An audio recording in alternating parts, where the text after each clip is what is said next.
अस्सलाम वालेकुम नाजरीन, मैं कमर मेकन शहर इक़्तिदार से आपके साथ मुखातिब हूँ और आप देख रहे हैं न्यूज़ रिपोर्टर पीके। नाजरीन, इस वक्त जो अहम ख़बरें हैं, अहम डेवलपमेंट्स हुई हैं आज के दिन में, वो आपके साथ शेयर करेंगे जो बहुत इंपॉर्टेंट है, इसलिए हमारे साथ वीडियो के साथ जुड़े रहिएगा। सबसे पहली ख़बर तो ये है कि जो ARY का लाइसेंस जो NOC था वो मनसूख कर दिया गया था, उसके ख़िलाफ़ सिंध हाई कोर्ट ने अपना फ़ैसला सुना दिया है और जो ARY का मनसूख लाइसेंस का नोटिफिकेशन था उसे मुअत्तल कर दिया है। इसका मतलब ये है कि ARY को बहाल कर दिया गया और आप ARY की नशरियात अपने चैनल्स पर देख सकेंगे।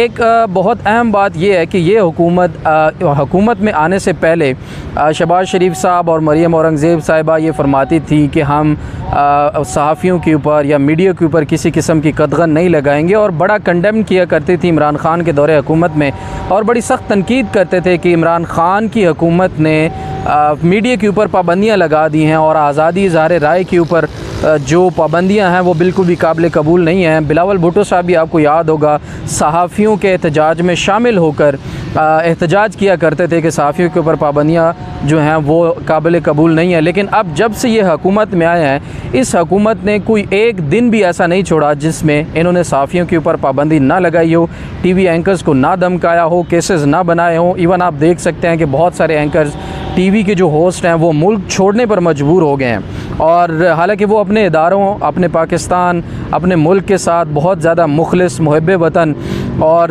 बेहतरीन किस्म के शहरी थे। दूसरी तरफ अगर हम देखें तो उसके बाद आज जलसा होने जा रहा है लाहौर में, हॉकी स्टेडियम में मुकम्मल तैयारियां हो चुकी हैं और जलसे की मुकम्मल तैयारी वहां पर हो चुकी है। गुज़श्ता रात इमरान ख़ान साहब ने भी जलसे की तैयारियों का जायज़ा लिया, वहां गए, मुख्तलिफ़ सहाफ़ी भी वहां गए, उन्होंने भी वहां से रिपोर्ट किया।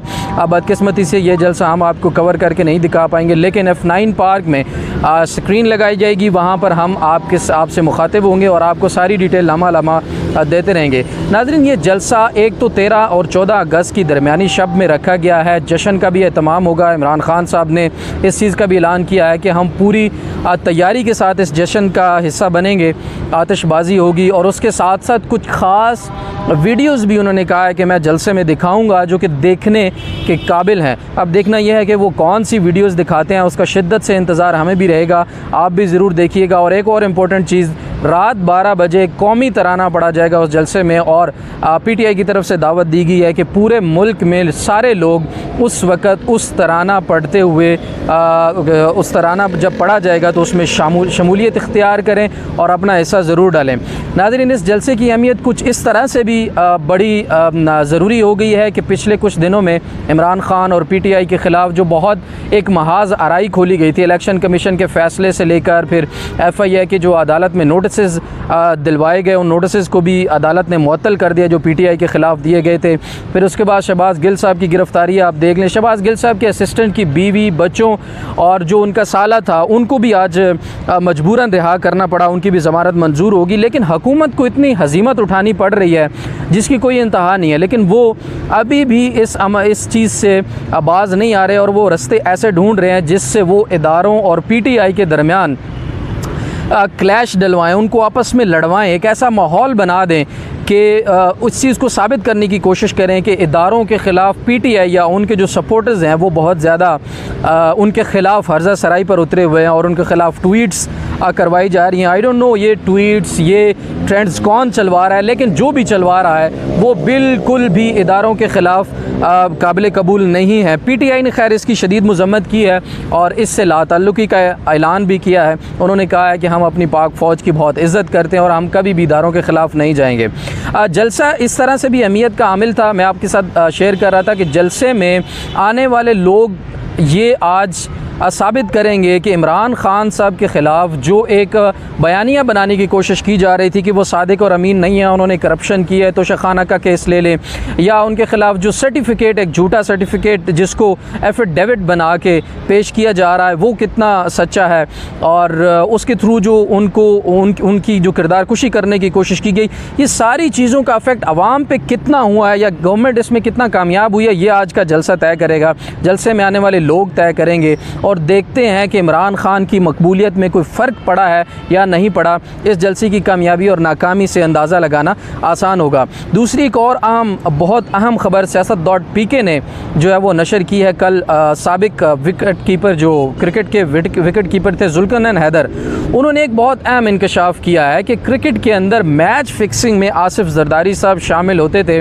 और पाकिस्तान और इंडिया के कुछ मैचेस का जिक्र किया कि उसमें सियासी तौर पर इतना उसमें इन्फ्लुएंस किया गया कि वो मैच फ़िक्स करवाया गया, जिसकी वजह से पाकिस्तान मैच हारा। नाज़रीन, ये बहुत अहम डेवलपमेंट हुई है और इसके ऊपर तहकीक और इसके ऊपर जो मज़ीद तफ्तीश है वो होनी चाहिए कि इसमें कौन कौन मज़ीद शामिल था। अगर सियासत क्रिकेट के मैदान को भी नहीं छोड़ रही है तो आप देखें कि और कौन सा मैदान सियासत या सियासतदानों ने छोड़ा होगा जिसमें आवाम अपने लिए तफरी या ऐश व इशरत ढूंढ सकती है। उसके बाद एक जो इस्तदा की गई थी शहबाज गिल साहब के हवाले से आपको थोड़ा सा और अपडेट करता चलूँ कि उनके जिस्मानी रिमांड की इस्तदा मुस्तरद हो गई थी। कल उन्होंने इस्लामाबाद पुलिस ने इस्तदा की थी कि हमें 5 दिन का मज़ीद जिस्मानी रिमांड जो है वो दिया जाए, लेकिन जज साहब ने वो मुस्तरद कर दी। उसके बाद उनको जेल में शिफ्ट करने के बजाय गाड़ी से उतार कर दोबारा बख्शी खाने में तकरीबन 3 घंटे तक रखा गया और दोबारा इस्तदा की गई कि हमें दोबारा रिमांड दिया जाए, लेकिन दोबारा भी जो दरख्वास्त है वो मुस्तरद हो गई, उसको काबिल समाअत करार नहीं दिया।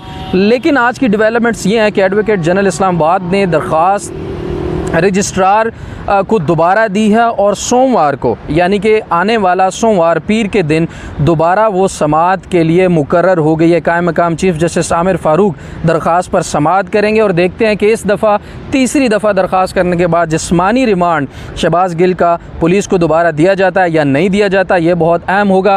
अब पुलिस कोई भी सबूत लाने में नाकाम हुई है, किसी भी किस्म का कोई सबूत या कोई तहकीक जितनी भी उन्होंने की है उसमें वो कोई चीज़ साबित करने में कामयाब नहीं हुए।